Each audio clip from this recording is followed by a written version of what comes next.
భక్తులతో ఇంద్రకీలాద్రి కిటకిటలాడుతుంది. గత 4 రోజులుగా భవానీ దీక్షల విరమణకు సంబంధించి భక్తులైతే లక్షలాదిగా తరలి వస్తున్నారు. నిన్న ఒక్కరోజు అధికారిక లెక్కల ప్రకారం 2 లక్షల మంది భవానీలు దుర్గమ్మను దర్శించుకున్నట్లు, మొక్కులు తీర్చుకున్నట్లు కూడా విజయవాడ ఇంద్రకీలాద్రికి సంబంధించిన ఆలయ యంత్రాంగం కూడా వెల్లడించడం అయితే జరిగింది.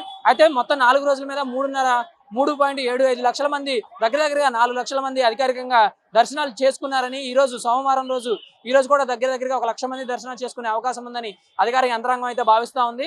అయితే 11వ తారీఖు నుంచి ఈ భవానీ దీక్షల విరమణ ప్రక్రియ అయితే ప్రారంభమైంది. ప్రస్తుతం మనం చూస్తున్నాం మొత్తం నిన్న సాయంత్రానికి ఇక్కడ పరిస్థితి చాలా ఎక్కువగా రద్దీ ఉంది. కాలు తీసి అడుగు పెట్టడానికి కూడా లేకుండా ఉంది. కానీ ఈరోజు ఉదయానికి పరిస్థితి కొద్దిగా చక్కబడిందని చెప్పుకోవాలి. ఎందుకంటే నిన్న సాయంత్రం ఆదివారం కావడంతో భారీ స్థాయిలో 2 లక్షల మంది వరకు భక్తులు వచ్చి భవానీ దీక్ష విరమణ అయితే చేశారని అధికార యంత్రాంగం తెలిపింది.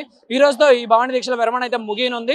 అయితే ఈ రోజుతో పాటు ఇంకా 4 రోజుల పాటు ఈ భవానీ దీక్షల విరమణకు సంబంధించి ఈ ఏర్పాట్లు అయితే ఇలాగే ఉంటాయి.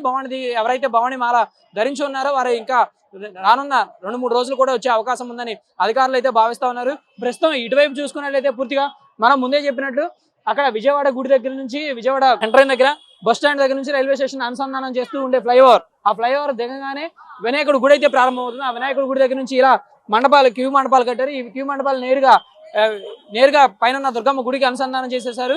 ఫ్రీ దర్శనం రూపంలో దాదాపుగా 4 లక్షల మంది భక్తులు ఈ 2 రోజుల్లోనే దర్శనం చేసుకోవడం జరిగిందని అధికార యంత్రాంగం కూడా తెలపడం జరిగింది. అయితే ఈ రోజు సాయంత్రంతో ఇది ముగిసే అవకాశం ఉంది. కాకపోతే ఇంకా భక్తులు ఎంత మేరకు వస్తారు, ఎంతమంది, దాదాపు మొన్న కలెక్టర్ చెప్పిన సమావేశంలో చూసుకున్నట్లయితే 6 లక్షల మంది వరకు భవానీలు వచ్చే అవకాశం ఉందని కలెక్టర్ తెలియజేయడం జరిగింది.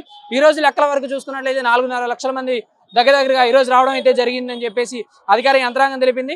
ఇక ఈ రోజు సాయంత్రానికి నంబరు 6 లక్షల వరకు రీచ్ అయ్యి అవకాశం స్పష్టంగా కనిపిస్తుంది. రేపు ఉదయానికి పూర్తి అయిన తర్వాత రేపు ఉదయం అధికార యంత్రాంగం మరోసారి మీడియా సమావేశం అయితే నిర్వహించి ఎంతమంది భక్తులు దర్శనం చేసుకున్నారు, ప్రాపర్ గా ఎంతెంత వస్తువు కల్పించారు, ఎంతమందికి అయితే ఇరుముళ్ళు ఎంతమంది చెల్లించుకున్నారు, ఇరుముళ్ళు చెల్లించుకున్న తర్వాత అన్నదానాలు ఎంతమంది పాల్గొన్నారు, లడ్డూలు ఎంతమంది విక్రయించారు, వీటితో పాటుగా ఎంతమంది హుండీకి ఎంత ఆదాయం వచ్చింది అనేది కూడా రేపు కానీ ఎల్లుండి కానీ దీనికి సంబంధించి అధికారిక లెక్కలైతే వెలువడే అవకాశం ఉంది. ప్రస్తుతానికి విజయవాడ అయితే ఇంద్రకీలాద్రి అయితే రద్దీగానే కనిపిస్తా ఉంది. ఇక దర్శనానికి వచ్చిన భక్తులకి దాదాపు 4 నుంచి 5 గంటల సమయం పాటు ఉచిత దర్శనానికి అయితే ప్రస్తుతం ఇక్కడ పడుతున్న పరిస్థితి అయితే కనిపిస్తా ఉంది. కెమెరా పర్సన్ రాంబాబుతో లింగారెడ్డి, ఇంద్రకీలాద్రి.